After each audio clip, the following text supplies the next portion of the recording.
All right, welcome everyone. We're Semblance of Sanity. I'm Caleb. I'm Jacob. And we're here for Revolutionary Girl Utena, episode 34. I right. think that last episode might have been the most uncomfortable episode of anime I've ever watched. Mm-hmm. Yeah, the way it was presented in a tasteful way, and yet was very, very horrifically painful to get through. I am really excited to actually see the story progress from here because now we've simplified the stakes and the conflict to Yes. Fuck Akio in every sense of the word. Absolutely destroy him. Yeah. Cool. And hopefully now after this, because of everything that's now happened, maybe we can officially move on to the, like, not just us wanting that to happen, but that actually maybe being moved towards in the show. Yeah, the part that's probably the most immediate thing here, though, is that Utena, being so young, is that she's not going to know necessarily how to respond to herself and her own feelings about this. I could see us still getting a couple more very uncomfortable episodes before this is out. Yeah. But, yeah, y'all, without further ado, let's get into this. Why do we have to start the episode with this fucker? Because he's winning. Yeah.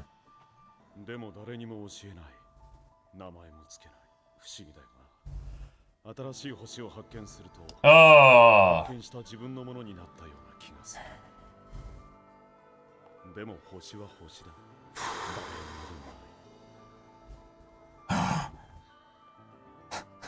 He could sense the murderous intent, and then she's like, oh.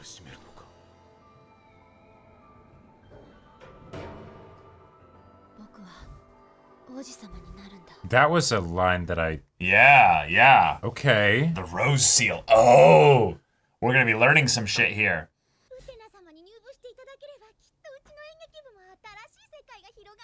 Oh, what's this new realm we're going into?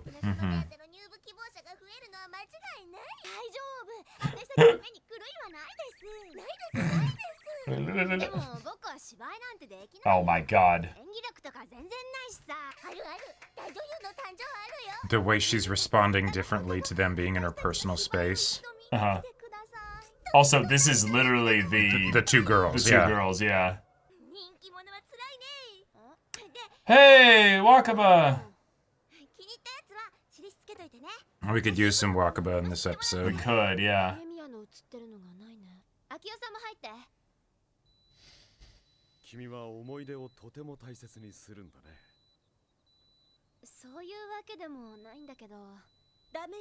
Oh, that timing was perfect. That! Yeah! Oh, hell yeah, Anthi! That was fucking amazing! The subtext, holy shit! Oh. Oh shit.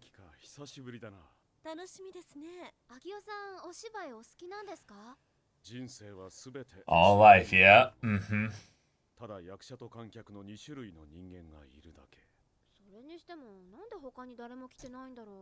Because this is for us, the audience.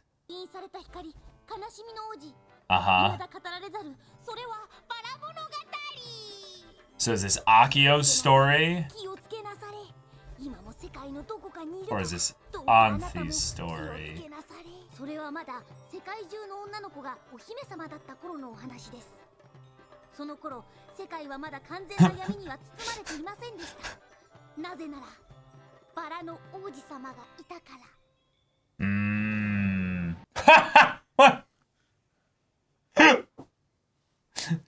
Hell yeah. Okay.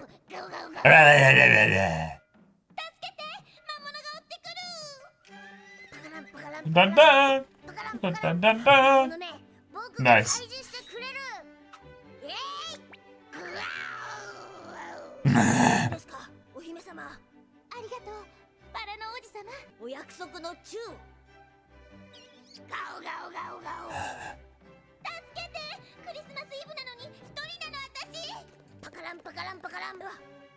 But now there's another thing.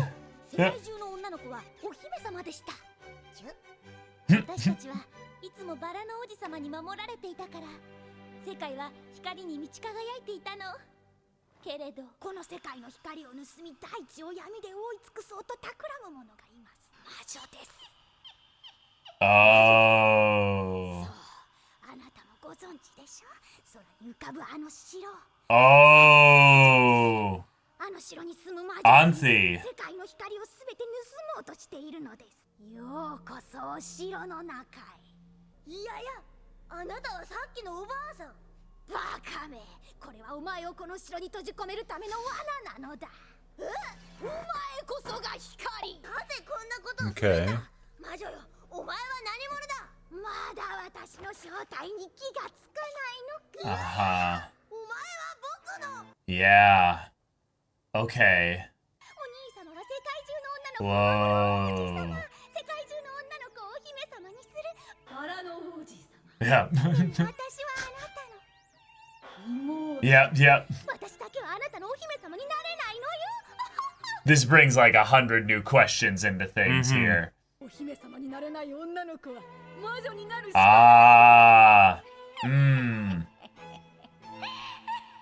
Interesting. 魔女は王子を幽閉し、世界は完全に闇に閉ざされてしまったのです。And that's the power of Dios that's slumbering up there. Oh, okay. Yeah. 今も世界のどこかにいるから、どうかあなたも気をつけなされ。Utena's just gonna be like, what a weird play! I don't get it! Like, Yeah. it's basically the answer to, like, episode, was it, like, 12? When we showed them very clearly in what was, like, looking at the power of Dios, you know? Right. ただの小娘じゃないさ。彼女は幼い頃に永遠を見せられた女の子だからな。彼女があの子なのか。Wow, this is cool. So the anime is really trying to, like, be like, hey, we're gonna start answering everything. And yet, it's still doing it in, like, Very mysterious indirect ways. yeah. Yeah. Wait, 3 of them? Yep. Yep. Uh-huh. Yep. 封印された光、悲しみの王子、バラ物語は絶賛上映中。苦労かけるね。アンシーのことさ。わかってる。あの子とずっと仲良くしているのは疲れるだろう。そんなことないですよ。僕の方こそ姫宮がいてくれて。Not trying to separate her. そう。多分王子様に会いたいんだ。Oh, but I am that prince. 思い出すんです。僕は気高さを忘れちゃいけないんだって。Choo choo. 本当はその時のことよく覚えていないんだ。Oh. Oh, I thought that was the bed.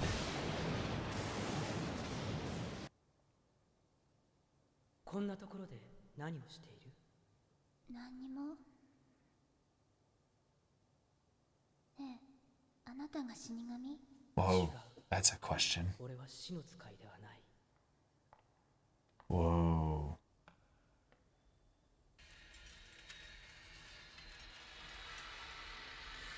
What? あれは誰？魔女。魔女？バラの花嫁。Whoa. バラの花嫁。死ねない。ただ苦しみ続けるんだ。どうして？世界中の女の子から王子様を奪った罰さ。未だ語られざる。それはバラの物語。本誌。Okay, okay. Now we're moving away from symbolism here. What's actually oh no, we're still in symbolic land here. 王子様、いるんでしょ。戦ってくれ。うちの娘を救えるのはあんただけだ。うちの娘たちもみんな待ってるんだ。早く出てきて戦ってくれ。王子様よ。助けを求めて行かなきゃ。もうやめて。これ以上戦わないで。あなたが死んじゃう。お前はオスはもういないわ。 Whoa. 私だけのものだから。二度とあなた方の手の届かないところに封印しました。魔女め Wow. Whoa. Yeah, yeah, yeah.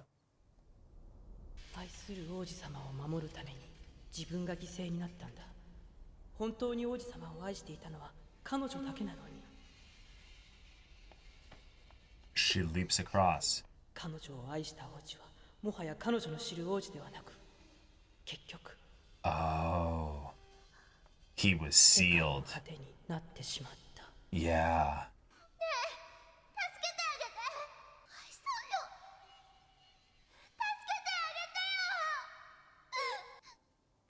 Oh, now this theme comes in. Yeah. 彼女はもう救われることはないんだ。彼女を救うことができるのは彼女の信じる王子様だけなんだ。あなたは王子様でしょ。 No, it's different. No, I can't. Yeah, exactly. I can't be hers. どうして？ Well, 君は優しい子だね。yeah, this prince isn't a good prince. 私がその人の王子様になって助ける。 Oh. もし君が大きくなっても本当にその気高さを失わなければ、彼女は永遠の苦しみから救われるかもしれないね。 Whoa. And so she forgot this because it was so traumatic and fucked up. 君は今夜のことをすべて Yeah, yeah. 仮に覚えていたとしても、君は女の子だ。やがては女性になってしまう。なる。私はきっと王子様になる。絶対。では、その指輪がいつか君をここに導くだろう。 Whoa. Wait, so Auntie saw her and has known? Well, because we don't know how literal we're meant to We're take supposed to everything take here. this, yeah. yeah, exactly. But Auntie clearly has, you know, powers and abilities and stuff like that. So it's just the 見たような気がするんだけど。 yeah. あなたの寝顔を見てたの。あなたは誰？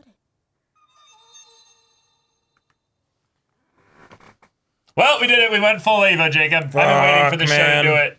I was waiting for this show to do it. There we go. We did it. And the best part about this is it's not the finale. No, it's not. So they're actually going to explain. And it's coming after basically all of the it. other shit that we've just Right, seen. I know. Which means we're actually going to get explanations for all of this. So they're going to stick the landing. They didn't just do it as a Gynax ending at the very end to just fuck us, you know? Auntie does need to be saved. Oh, wait, no. Don't take this off yet. Auntie does need to be saved. We don't really know how much we can trust Akio's kind of introduction of this story, because there's the classic thing of where women are branded as the witch if they have any kind of ability that makes them anti-society, you know? Sure. So it's the thing where Auntie is very clearly suffering, but how much of this is because of Akio versus the pressure of being some, like, powerful being with all this, you know, pressure and stuff like that. And then that could be symbolic of just what it means to be a woman, you know, where everyone constantly puts this pressure on you to be a certain way. And oh, okay, this is gonna be wild. All right, Okay. Utena, you did it. You shattered our whole world here. Yeah, and now we gotta try and figure so- out how to put together the pieces. Yeah, I'm so fucking confused. So, okay. Yeah. The biggest thing we can get out of this episode, Anthe and Utena and Akio all play parts in the play that is this story. Yeah. In that while Utena is the revolutionary prince that defies expectations, that's coming in here to revolutionize the world and change everything, we do have archetypes that Akio and Anthe are being put into. are put into, and they are things that transcend the immediate plot and story that's going on right now. They are things that go and put them into they are ethereal, fantastical beings from beyond this school and everything. Right. And I it's feel hard like to take it all as literally as possible. it's hard to take all of it as literally, but I think looking at both sides of it, literal and non-literal, are important because this feels a lot more in line with like the kind of stuff we got in the second act of the story. Yes. Where it's like, oh, people don't age, and there were things that were shown that would seem like very literal things of like the lady coming back and being way older, you know, where it's like, no, that stuff is actually happening. And so we live in a fantastical world. We've always known this, but now we have examples of ways in which we can see that having taken place. Exactly. So this could be an element of actual backstory that happened. Yeah, and I think it is. It's that the role that the two of them played as being both antitheses to each other, of the witch with the deal versus the prince with the desire to save all the girls. But then you have the prince was a horrific abuser. Yep. But then you also have the witch is actually your innocent little sister. So it's okay, everyone has double sides to them. But the thing we also have is that this is very clearly a past thing. This is very clearly a younger version of these two characters. And given that we have fantastical stuff, given that we have identity things and stuff like that, given that we have memory things and stuff like that, there's a whole bunch of things that could be at play here that make this beyond the show is trying to show Akio in a good light. No, I don't think that's the case at all. That's the plot that's going on right now. Regardless of whatever happened between the past and now, Akio is the way that he is. Anthe is underneath the thumb of Akio in the way that she is. But Akio very clearly points out, given that he is essentially the one instigating this story being told to Utena, Anthe does have some kind of powers or abilities as the Rose Bride. She's been doing some shit. And it's the thing that adds something to the question that we've always had of Anthe of, is she a victim? Or is she both a victim and, has some agency? Has she been a victim so long that she's become an accomplice? Right. We need to know. We need to understand that. Well, the story's basically saying it's complicated. Well, and I think there is an element where, and I think with future episodes, and this is why, again, it's really important that this wasn't the final episode or anything like that. Or even the second to last episode. Or even the second to last episode. We can get a lot of clarification of exactly what this kind of means. Because we still need to have Utena and Anthe actually talk on the level. Exactly. That hasn't happened yet. Nope, that hasn't happened yet. But it's going to happen. And it's going to be... Like, for example, this could be, like, taking it more face value. There's talk that could be had about, exactly what that means and stuff. But I could also see this being something where it's the incorrect perspective on things that actually were happening. So like if Anthe were to tell this story, let's say, maybe instead what it is it's the no, I've been being abused by my brother, and because of the way that society works, the parents of other children are basically throwing their children at him to be abused by him, to the point of even trying to pound down the door, come take our daughters, right?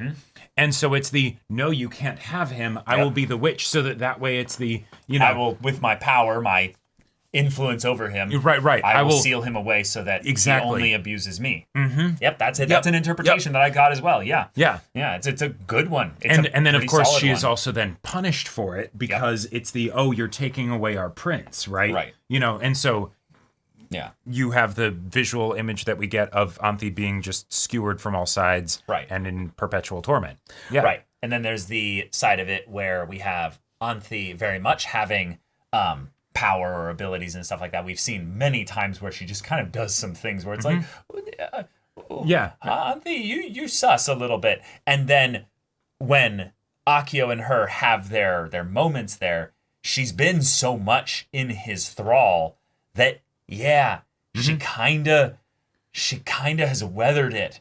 She kind of just acts within it, and it's fucked her up in the head. I lean a little bit more in this camp of things that Akio has so got his claws in Anthe that even though in the past she might have wanted to protect him, he has become someone that is no longer worthy of her protection, and thus she's trying to instigate his downfall through Utena, but she can't fuck her head with the brainwashing and all that claws in her head and all this. And it's Yeah, not only that, but there was some fantastical past where she was, you know, tortured, abused, you know, taken advantage of and all that. Whatever that whole thing means, was, you know, to whatever percentage or gradient it is literal versus non-literal. Right. She does need to be saved. And then also this is the other thing that's kind of, that makes me very concerned. So we get that whole story and everything, but then we get the conversation with Utena and her prince, who is very much set up to be Akio, right? And there's all the ways in which we were like, okay, that's super sus, especially with knowing what we know about Akio. Right. But if there's something where apparently in the past, Utena saw Anthe in torment. Yeah, why would past Akio want to have Utena save her? Right.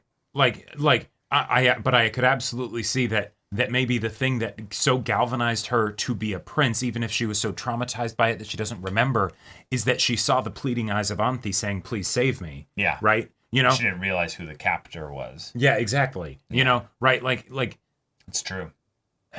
Possible. Yeah. Yeah. Yeah, there's a bunch of really fucked up ways this is interpreted. And then there's just the imagery itself is really fucked up. So it's the cool, but we've gotten the message, Utena. Anthe is suffering. Yeah. That's the thing that was put in just plain text. We've come full circle to the point where, yes, there is a princess that very much needs to be saved. Yes. Yeah. And now we know exactly why Utena wants so much to be a prince. It's not that there was some chance encounter here, and it's not even really on the surface. This is something I actually want to push against a little bit. It's not even that there was something here where Akio necessarily put some insane manipulation stuff for this for her to be a prince. There was something that was either, and this is something that might want to go into a little bit here.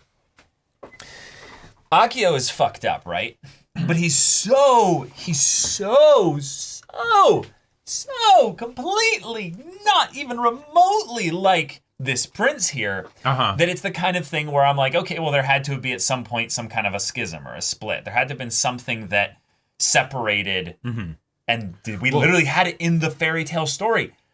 Anthe sealed away the prince, and so Akio does not have anything that would make him a prince. Yeah. So if you take this from the fairy tale perspective, Akio could blame Anthe for taking away the prince and has been abusing her, thinking it's his right because he's a fucked up, unprincely person. Because you took away my chance to be the dashing hero that gets all the women and everything. Maybe it was actually him just saving like people this entire time, everything above board, and then because she saw that he was running himself ragged. Yeah, and so then she's like, okay, I'm going to do this to save you. Yeah. And then as a result of that... he punishes her for it. He punishes her for it. But then also the...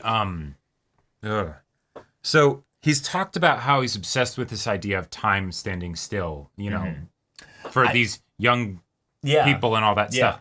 But you could say that that's a reflection of him, then. It's a reflection of him. He has a part of him that's in stasis. I want to still be the prince. Right. Because if you were to think about the...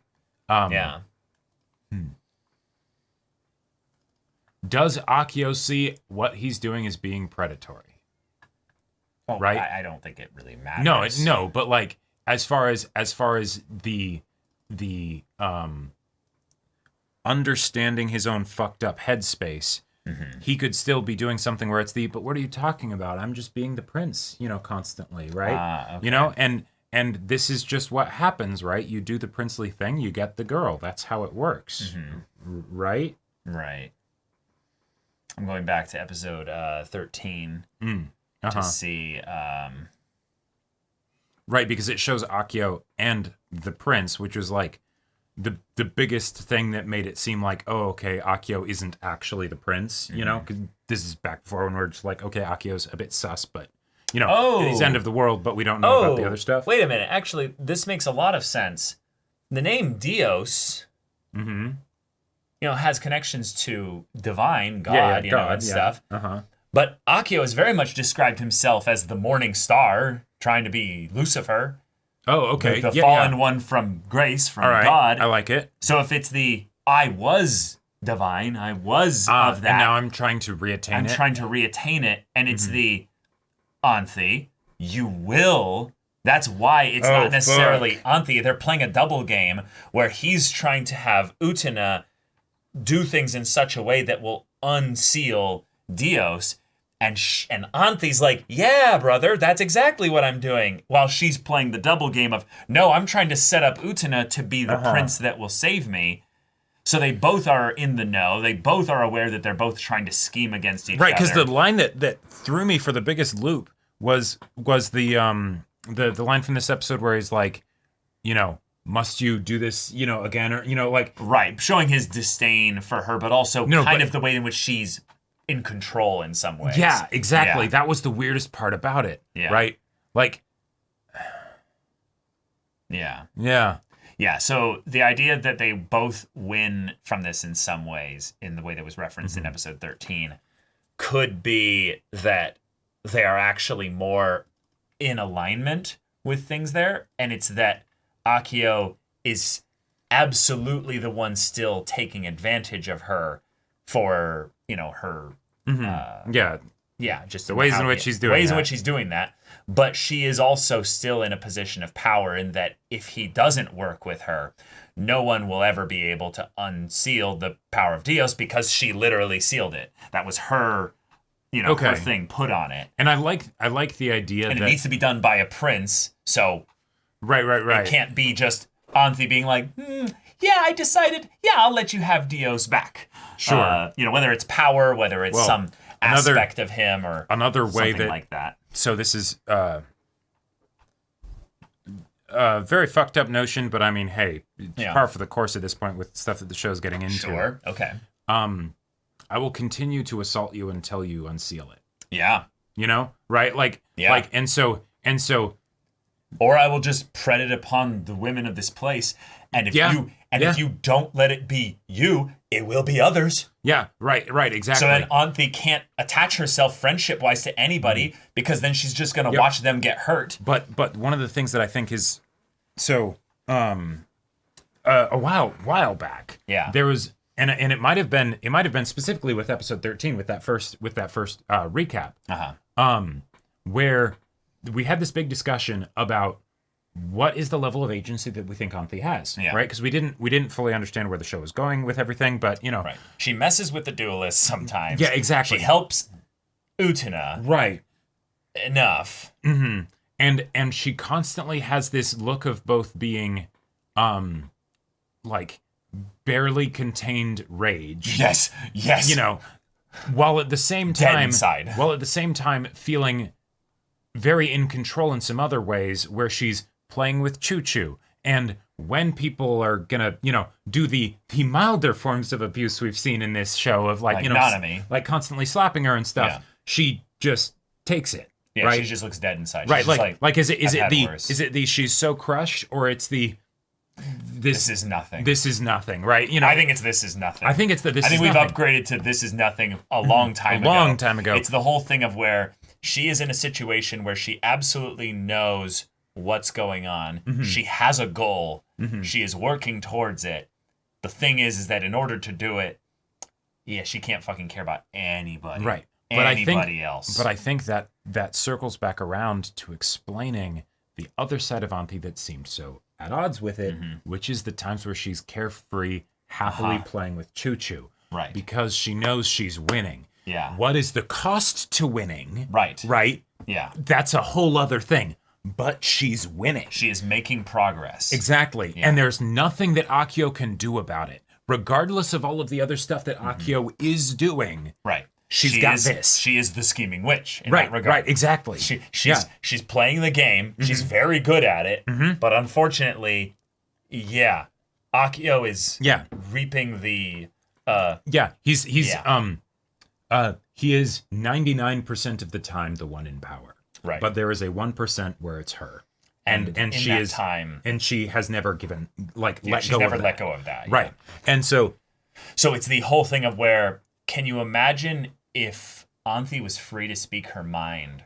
what the fuck she would say. Oh yeah, because I think she that's why she loose. doesn't, because it's the I have so much to say that you would also not be able to receive, understand, etc. So I'm not going to bother. Right, and it probably I'm also going would to hurt her to actually say it, right? Because then it's the being vulnerable, letting down the guard, et cetera, et cetera. And so it's the no, I'll maintain the vice grip on the thing that I do have control over, right? And I'll just smile and laugh to myself in my right. She went in a my little crazy. greenhouse. She went a little crazy. Yeah, then. exactly. That's why she can probably go into also Funland. Is that it's the I'm in my happy place now. Yeah, I just disassociate and just all right, I'm over here now. Yep. And yet there's in a lot of ways. Even if she has gotten to the point where she is able to do that and say, whatever, Akio has his ways that he is in power, but I have this way that I'm in power. Like the photo, the moment where he starts to kind of put his hand over to her, and then Choo-Choo, oh, what do you know? Choo-Choo's the best ally. He causes problems with the photo. She's like, no, stop that, Choo-Choo. Choo-Choo. Yeah.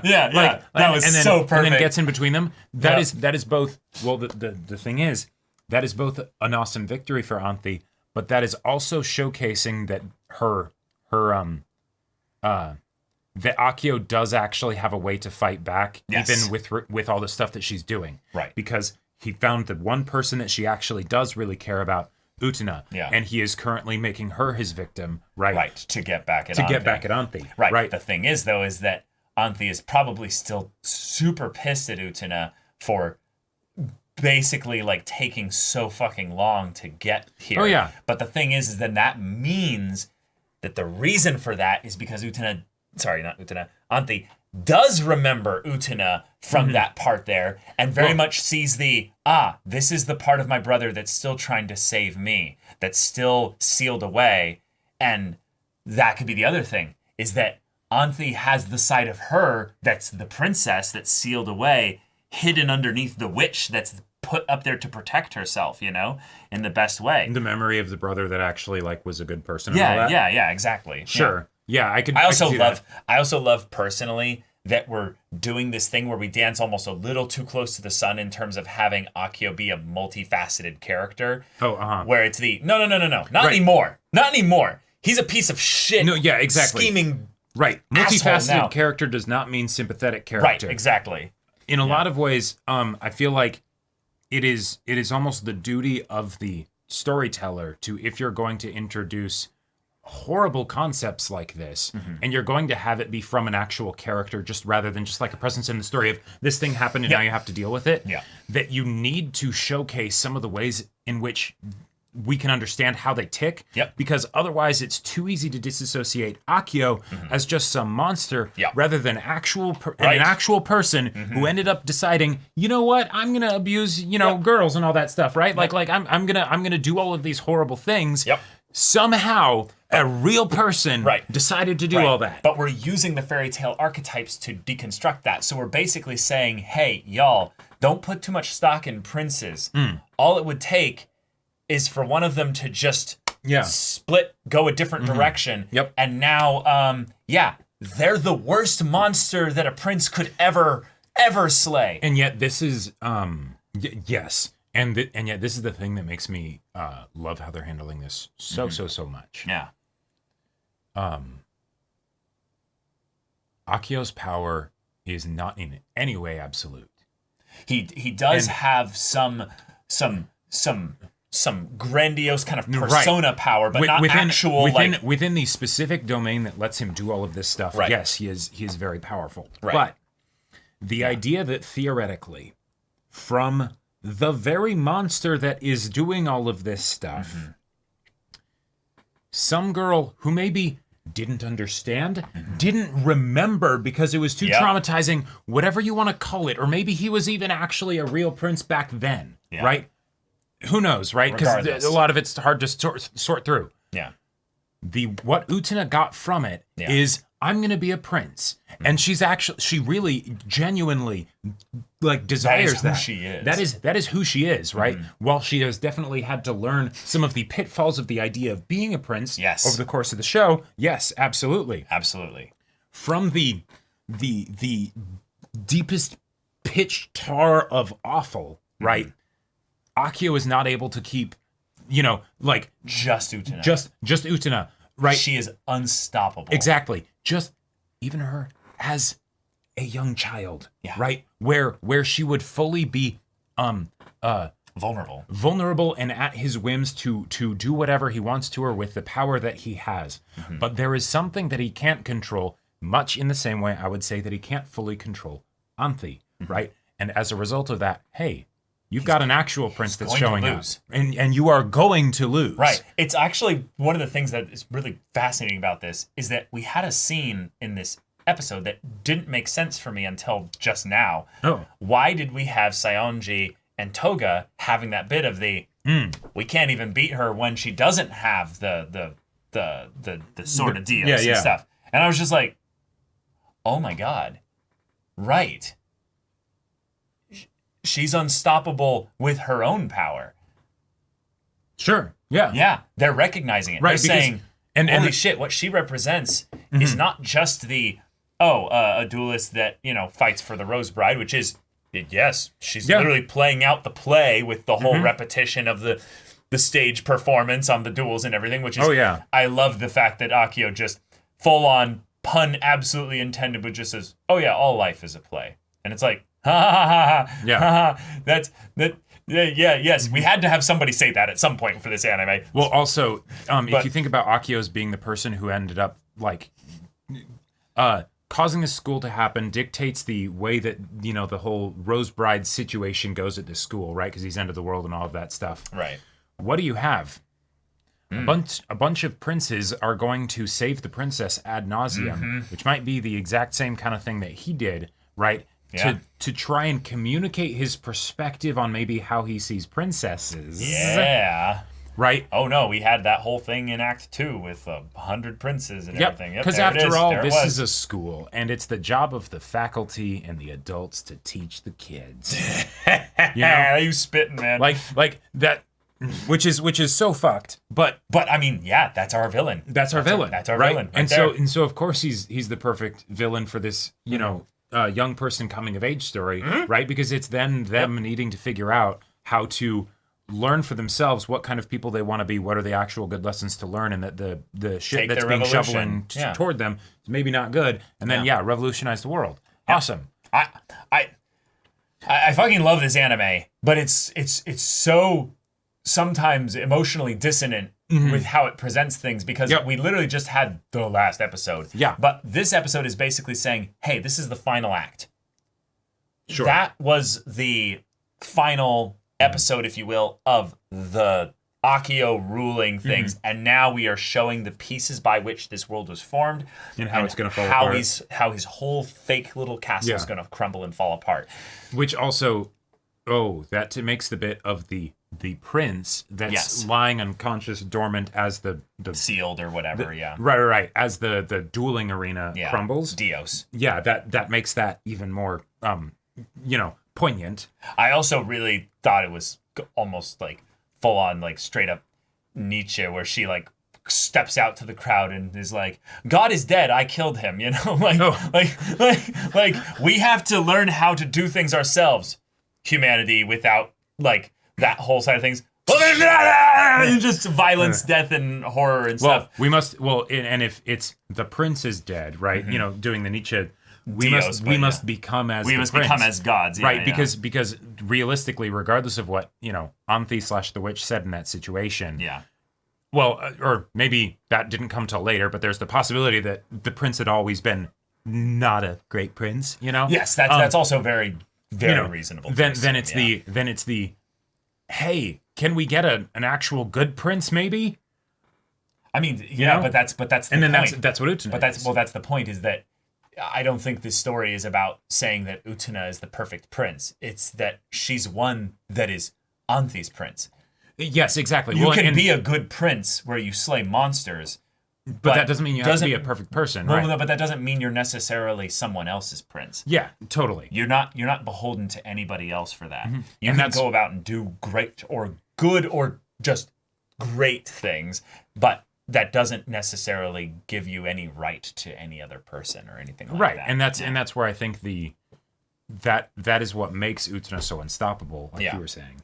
And I think that that was very well put, because one of the things that could get theoretically, like, I don't know, when you have all of the stuff that's like, is it literal, is it non-literal, but also having the stuff that very much is supernatural in this story, the fact that the supernatural aspects do not dictate the agency of the characters, I think is very important. Yeah. Because you could totally get into a situation where that's the case, but then it's more of a, but this is a metaphor for real life, and you can totally do that. Yeah, you know, Akio has been mind controlled by Anthe this whole time, and she's just puppeting him, and right, like what? No. Yeah, no. So I absolutely adore this episode. I'm really excited to see how future episodes like add additional context and like, you know, make things even clearer. But damn. Yeah, damn. I loved the visual representation of the shattered rose. Yes. Using the images of all the blades then piercing Anthe. Because Anthe is one where we know that she kind of was the focus point for the magical girl aspect of the story. Yep. And what definitely was going to be the inspiration for tons of other things in the future with anime and stuff, with the way that she was presented in the story. She had such an iconic like look all the way from like the very beginning, where we're like, Anthe, you're striking. You have something about you that just, like, obviously Utena is also like striking and iconic for. You know, I'm in a boys' uniform. For gender swapping in terms of the boys' uniform and stuff. You know, But still, the idea that Anthe, who very much seemed like the damsel in distress, also had this other side to her all along, but we didn't know what that was. Now that we know there's a part of this where she acted in the story, got punished for acting. I just want to say it right here. Anthe got punished for not acting like a societally approved woman and got labeled a witch. Yeah. She did a thing that actually, when looked at from a pretty objective light, was amazing. She basically saved her brother from just killing himself for an unattainable goal. And also, let's remember what the exact details of the people were in that scene. You have a bunch of grown-ass people with weapons. Save our daughters. Bitch, go do it yourself. Yeah. You think you need this kid to do it?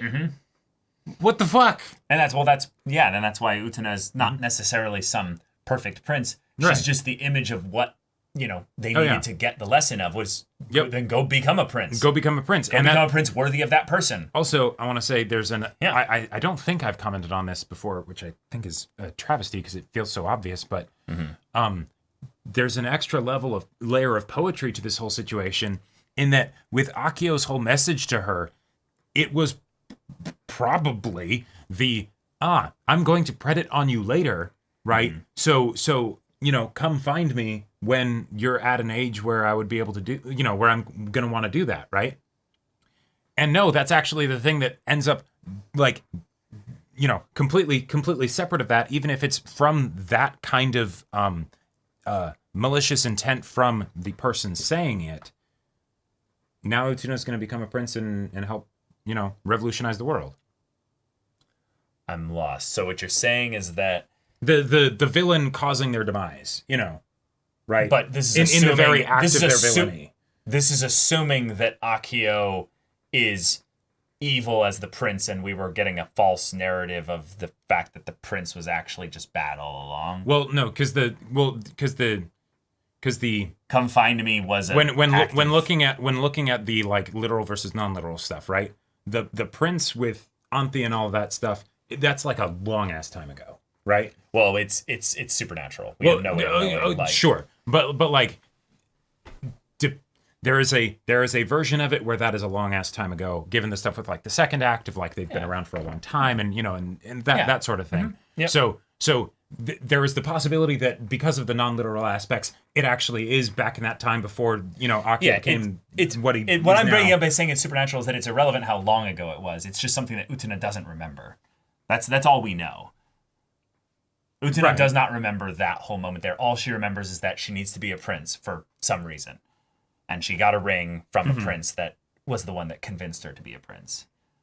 But you're saying that basically there's a poetry in that because that was Akio ended up basically creating the weapon that would defeat Akio. Mm-hmm. Right. Yeah. I'm with you with that. I just don't think we can necessarily put the Akio we don't know how created this because it's the no exactly this was some kind of supernatural nether space of symbolism. We don't something know eternal. That, we don't know what to take literally versus non-literally, and that could be confirmed in future episodes, or it could be left ambiguous so that way the more times that you say watch this show, you could get more stuff out of it because there is no one canon way to look at it. There's a bunch of different perspectives. I think that we're going to get, because this is not the end of the show, we're getting a canon way to look at it eventually. It's just the thing of where it's the nuance as to what it means symbolically for the roles of people in just the way that they live is where you get the nuance out of it. Is that Anthe and Utena are representations of the same person in a lot of ways. Someone that basically gets put through a lot of suffering,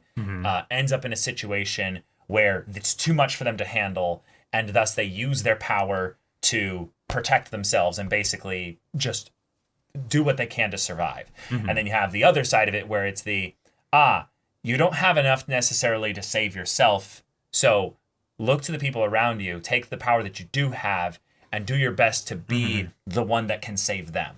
Sure. Give what you have, give what little you have, and that will lead you to being a wonderful person, you know, an incredible person. Sometimes you're just not going to be in that situation. You're going to be in an Anthe situation where you don't have power to save anybody else. You're just trying to hold on to you. And that's something that's blameless. You are in a shit situation. There's nothing really you can do other than that. And so, you're going to need somebody else to come in and save you. And that I think is where the nuance comes in, is that we're going to see the ways in which Utena and Anthe, when they finally connect, you know, like they actually have an on the level conversation, interaction. It's a full thing there. The things that they could have, would have, should have, or just the hopes and dreams and all this other stuff will get brought to the surface, and we'll have an ending. Whatever the bit in the OP represents, where they're on the charging stallions in armor with the lances, it will be awesome. It will be awesome, and like we have a lot of build-up that the story is doing on a meta level by focusing on the darkest conflict, the fundamental mechanics of the world, to basically set up the ascent towards the final battle. And we will need the other people to be involved a little bit, and that's why we kind of had a little reminder of Toga and Wakaba and fucking what's his name? We erased his name from our mind. Sayonji, thank you. The bitch. No. Yes, exactly. It's so weird to think about how, like, long ago we were like, Sayonji's just the worst. It's like I feel like this show is a masterclass of like the make someone, you know, seem not quite so bad by introducing something worse, you know, and they did that like 5 times. Like orders of magnitude, like it's an exponent of 5, you know, right? Like so this is the fun part here. How much do you think the show is going to try to bait us to go against Anthe when we find out just how dark and disturbed and fucked up she is? So I think the show's gonna try. Like, I think she's gone through so much here that it's she has taken on fully the aspects of the witch to survive. Right. And now she needs to be rescued, not just rescued from the situation of Akio, but rescued as a person of like, hey, it's okay. I need to be rescued from myself. Like you can put down the knife. Yeah, exactly. Right. You know, you don't have any enemies anymore. Right. Like there's a part of her that watched this stuff happen. Oh yeah. And she had her glasses gleaming. Don't forget the part where Akio definitely took advantage of Utena having a hurt leg so she couldn't literally run away, and then forced himself to, you know, be all over her, and Anthe just kind of watched.